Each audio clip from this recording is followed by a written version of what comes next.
Hi everyone, welcome to the TriEssence martial art channel. Hope everyone is still staying healthy and safe. I mean, we are still in the middle of this crisis, and nothing really we can do about it as individuals, except protect yourself, protect your family, stay away from people, and the key word here is just endure. Right, we have to endure through this, and hopefully, eventually, this crisis will be over, and we'll and our life will once again go back to normal. In the meantime, be patient, play it safe, and be careful on where you go and what you do, what kind of people you interact with.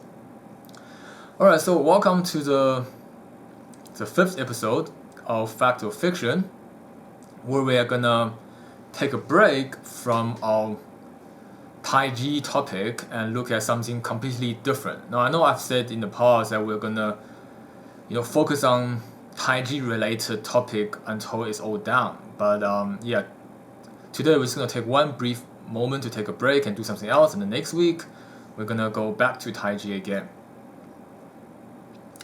So the topic we're gonna look in this episode is actually regarding a Chinese traditional weaponry. I think I've never uploaded any video regarding weaponry. That's because my current passion is no longer in weaponry. Right? When I was younger, I used to be interested in weaponry as well as empty hand, but at some point I kind of had a realization that you only have limited amount of time in your life. You can't do everything. So I believe that in order to get exceptionally good at something, I have to make a choice, and I chose to do empty hand. Right? Not that there's not anything wrong with weaponry. It's just my interest lies in empty hand. And furthermore, the weapon practice I've done in the past is sufficient for me to defend myself with the weapons that I'm accustomed to. And it's not like in everyday life I'm gonna encounter someone else who knows how to fight with a weapon, and therefore I need to improve my own skill. It's not like that, right? Chances are, if I meet somebody in real life and he has a weapon, he most likely don't know how to use it. So on the other hand, I do travel the traditional martial arts circle, and I do cross handle with a lot of people. I have a habit of calling out when people boast and lie about things. So just for me personally, empty hand skill are more valuable and more practical in my day-to-day life than weaponry skill. Right. So the topic we're going to talk about today actually started quite a few years ago. Right. Actually, before I even had a YouTube channel. One day I came across a link to a blog post. I came across a link on the Facebook that linked to a blog post written by a guy called Jonathan Bluestein. I think he's from Israel. Some of you might actually know him. He is quite well known in the Facebook martial arts circle as far as I'm concerned. And so basically he's basically a self-appointed Chinese martial art historical researcher, although I highly doubt he's qualified for that role. And he has written books, and I think that's probably the benchmark where someone think he's qualified to become researchers when you have published books. However, publishing Chinese martial art book, you don't actually need peer review, and you don't need like a governing body that actually oversees what you write.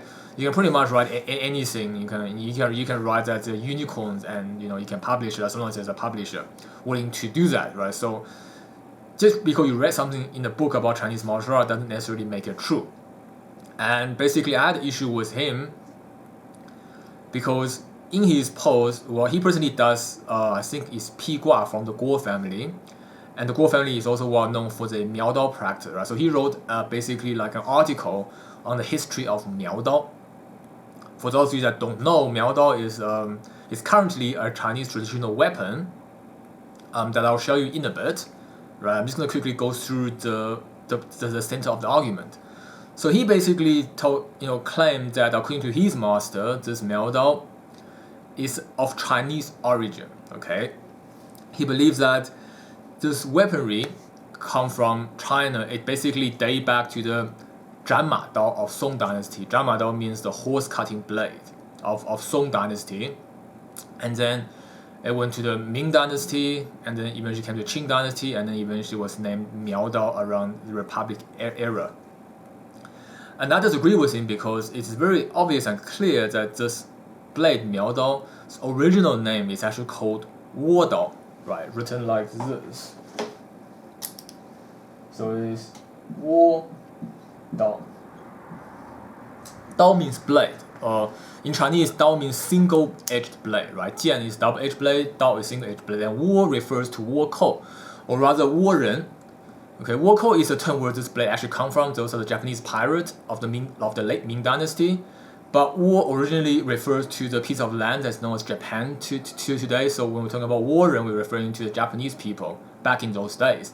And basically the name Wo Dao, which clearly indicates that this blade has a Japanese origin. Okay, and honestly, up to the point where I spoke to this guy on Facebook, for me this is pretty much no-brainer. It's something that everyone should know. Okay, I don't even think there was a need to clarify. This is like written history. Nobody can deny it.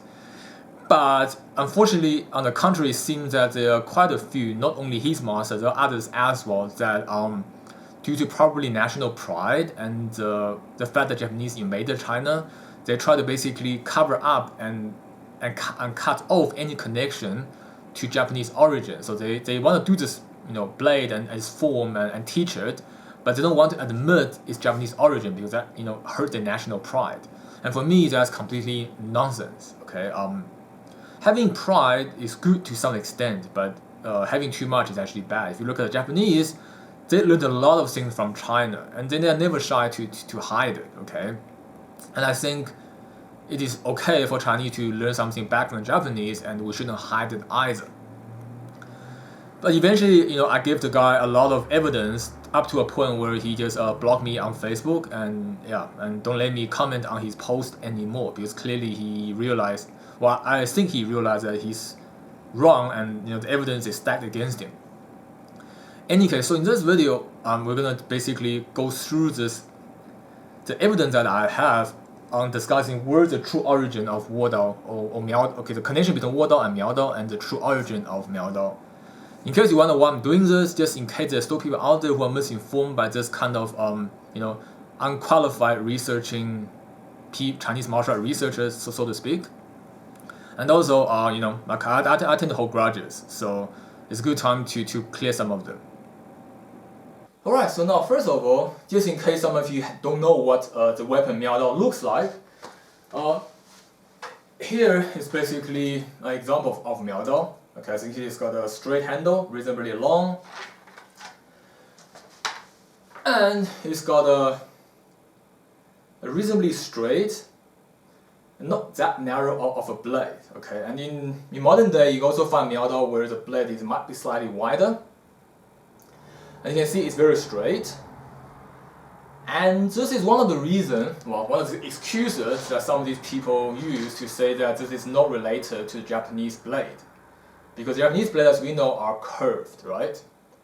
But this is straight. And also it's slightly thicker, as you can see. I mean, not by a lot, but some of them make it even a bit thicker. And then they argue that, just because of the straightness and the thickness, therefore, it is not related to the Japanese blade.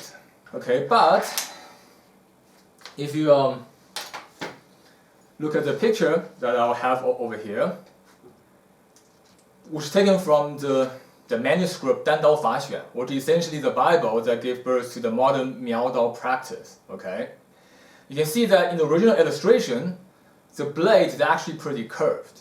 And take note that although this manuscript is called Dan Dao Fa Xuan, Dan means singular, Dao means single-edged blade, so it's a singular blade manual. You can essentially translate it to that. This Dan Dao is not the same as what we know as Dan Dao in modern martial art. For example, Dan Dao Li Cunyi, right, the famous Xing Yi master. When we talk about Dan Dao in his context, they're referring to this blade. Okay, it's like a thicker one-handed blade. So in this case, Dan Dao means one-handed blade, and this only happens in the Qing dynasty, okay? Or rather late Qing dynasty. Before that, especially in the Ming dynasty, when we're talking about Dan Dao, it refers to this particular blade, and Dan means you can only have one. You can only wield one thing. You can see the blade is reasonably long, and therefore you can only wield one. That is the reason why it's called Dan Dao. But in the manuscript, it does mention that the original name of Dan Dao is actually Wo Dao. Now we're going to look at what Wo Dao is. So this is a bad replica of Dao, but I chose it because it has the right shape. Okay, so as you can see, it is a very it's a more curvy shape than the blade I showed you just now of the modern version of Miao Dao, and the blade is actually thinner, right? That one slightly thicker. Even the handle is slightly curved. Well, this is actually a replica of a nodachi, right? A nodachi is basically a Japanese long blade that usually goes beyond 1.4 meter, can go all the way up to 2 meters apparently.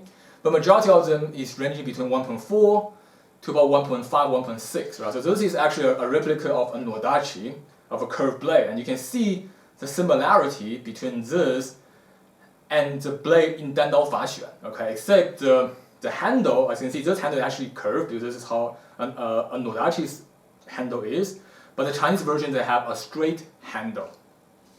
So this is what a nodachi originally would look like, and for those of you that don't know, nodachi is basically an extension of tachi, right? Tachi is basically the Japanese word that's in Chinese called a tai dao. It's the base blade, right? It refers to a curved blade. And you should not confuse that with a katana. A katana is what modern people are more, modern people tend to know katana and not tachi, because katana is what, we all see in the samurai movies, in the games, etc. A katana, find it. Katana looks like this, okay? And for those of you that haven't seen one, it's basically, it's still curved, right? The blade is still curved, but it's less curved than a tachi, okay? And the biggest difference, virtually at least, a katana is you basically hold the katana into your belt or sash, and the blade is pointed up. Whereas the tachi, you actually hand it through a rope. It's basically dangled, right? The katana, you basically stick it into your belt, the tachi, you hand it over there, and the blade is more curved and the blade faces down. So the fundamental difference is that tachi was used mostly by cavalry or in wartime, right? So they carry the blade differently, whereas katana, in Japanese, the two kanji will read as katana, but in Chinese it's called da dao. It refers to a striking blade and is used more for dueling and unarmed combat in day-to-day life, which is why the samurai that you see that walk on the street in movies, right, in the Edo era, walking in the street, they hold katana because that is their everyday dueling blade. Tachi is used during wartime. And the nodachi, no means ye in Chinese, which refers to field. It's basically a field version of tachi. What that means is that it is a larger blade used in the larger field of battle, right? A regular tachi basically is a similar size to a katana, except the blade is more curved and is carried with the edge facing down, easier to draw and swing on horseback. And of course, this isn't a video about that. This is just a quick, info on the difference between a katana, tachi, and a nodachi. So the point of this video is that it's very evidential that Miao Dao from the Chinese current traditional martial arts system trace back its root to Dandao Faxuan, the manuscript, which then trace back to a weapon known as Dao. It's a Chinese name given to this weapon, and this original name is actually nodachi in Japanese. Now just look at a longer version. So this is about 1.8 meter, my own height. And as you can see, the handle is more straight, but the blade is still reasonably curved. I don't know if you can see it clearly. So this is a modern replica, more in line with Miao Dao than nodachi, because the blade is more straight. It's kind of hard to, when I had this blade made, it's very hard to tell the guy that, I need the blade to be more curved like a nodachi, so they tend to think that nodachi is basically a longer version of katana. So as a result, this blade has a straighter edge and a straighter handle, which is why I showed you the other one first, because the other one looks more like the traditional nodachi. This looks more like the Chinese replica of Dao, or what we know as Miao Dao eventually, right? And 1.8 meters is probably longer than most, but there have been records of this blade up to 2 meters. That's the extreme case. But usually it is between 1.4 to 1.6. And lastly, we're going to look at Zhanma Dao, right? This is basically what that Jonathan Bluestein guy claimed to be the real origin from for Miao Dao. So this is what the Zhama Dao look like. The blade is pretty thick. This is basically a Ming Dynasty variant. During the Song Dynasty, the blade is supposed to be thinner, but take note that the blade length and the handle are almost in similar proportions. Some of them, the blade is slightly longer, the handle slightly shorter, but the handle is reasonably long regardless of the variant. And another big characteristic is that there is a ring on the back, right? So Zhama Dao looks like this, but in the Song Dynasty, it will just have a slimmer blade. So over here you can see basically a photograph of an actual Zhama Dao that they unearthed. I'm not sure which dynasty it's from, but you can get a better idea of what Zhama Dao looks like. And you can clearly see that Zhama Dao is a very different weapon to the Nodachi or Wo Dao or Miao Dao. The whole idea, the whole name of Zhama Dao, Zhan means to cut, Ma is a horse. It's basically an infantry weapon used against cavalry. Okay, and just in case you get the wrong idea, you don't try to cut the horse in half, right? That's stupid, it's impossible. In most of the cases, unless you have a really strong blade, you solve a really big and strong as-sword. Usually they cut the horse's legs. So the reason they have a long handle and a similar sized blade is to have a better leverage when you have to swing and cut a horse's legs. Okay, and you don't need the blade to be exceptionally longer. Like if you look at the Nodachi or the Chinese Miao Dao, you can see that the blade proportion is much longer than the handle. Okay, this is for better reach and also have a longer edge that you can cut and hurt people with. But for Zhama Dao, you actually don't need such a long blade. Okay, rather you need a longer handle so that you have more leverage when you do try to cut a horse's leg. You gotta realize that a horse's leg is not made of jelly, and he's coming at you. Hopefully you didn't sidestep, but he's charging at full speed. So you need all the leverage you can to cut it. Okay, this isn't a video about Zhama Dao. It's just to quickly let you know that even from the weapon design itself, you can see that Zhama Dao has nothing to do with Wo Dao or Miao Dao. Okay, next we're gonna then look at some historical manuscript and record that will support the origin of Miao Dao, which is connected to Wo Dao, which is connected to Japanese, rather than connecting it all the way to the Song Dynasty Zhama Dao.